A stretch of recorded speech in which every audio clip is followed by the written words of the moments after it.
Hey guys, and welcome back to the channel. Just quickly before I get on with the video, Merry Christmas and Happy New Year. Hope you guys have had a good Christmas time, and I hope you guys have enjoyed spending time with family and friends. But yeah, with that out of the way, let's get on with the video.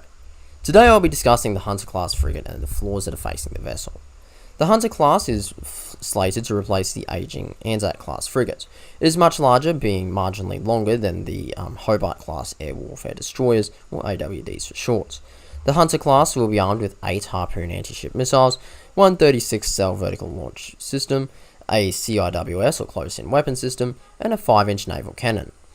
The ship is expected to enter service in the late 2020s, and the final vessel will be delivered in the mid to late 2030s. Unfortunately, the vessel has been faced with a number of issues, including cost blowouts, increases in production times, and many design flaws. These include, but are not limited to, the vessel being oversized and overweight. This means that the ship is currently in the weight, class, and size of a destroyer-type vessel, but it also lacks the appropriate weapon systems and capabilities. The vessel also has only got one gas turbine for propulsion, meaning that any breakdowns or malfunction in the system would leave the ship dead in the water and vulnerable to any potential attacks from a hostile military force. Another major design flaw is the decision to prioritize anti-submarine warfare, despite the present and future capabilities within the RAN and RAAF to carry out sub-hunting operations. This can be seen through the acquisition of towed sonar arrays for the Arafura class offshore patrol vessel, if or when it gets introduced. The P8 Poseidon, the P3 Orions, that we don't have anymore, but we could feasibly be using them in a time of war.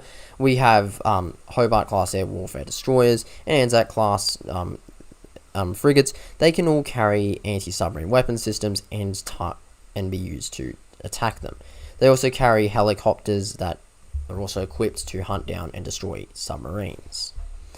All this does is reduce the capacity to carry missile systems, and this has been proven absolutely vital to a military force in the modern day, with many nations including China, Russia, America, Germany, Britain, Japan, all seeking out to warships. They carry much higher amounts of missiles to increase their strike capacity.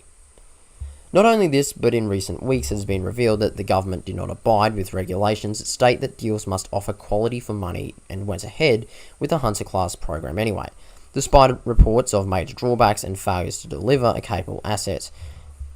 They also refused to carry out an investigation or audit into the procurement of the ship. However, thanks to the DSR, or Defence Strategic Review, and the greater scrutiny that this has created and shone on the military, BAE, the company responsible for building the ship, has carried out a redesign to make it more effective and lethal. The redesign came also after an offer from the Spanish shipbuilding company, I'm probably going to butcher the name here, Navantia, to produce more Hobart-class air warfare destroyers for the Australian Navy instead of the Hunter class.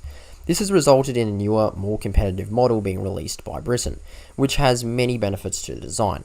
Whilst it will likely cost more, the costs are unlikely to be greater than the required spending to opt out of the current program and enter a whole new deal.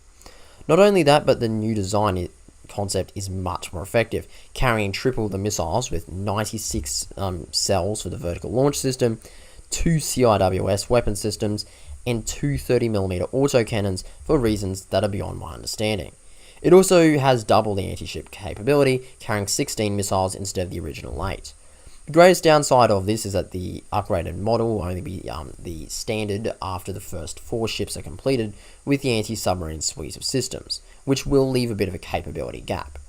However, this will provide Australia with a powerful anti-submarine capacity and a lethal missile carrying asset, which combined with the future purchases of the Tomahawk cruise missile would ensure it to be a game changer for the Australian military. With all this in mind, there is still reason to stay with the Hunter class.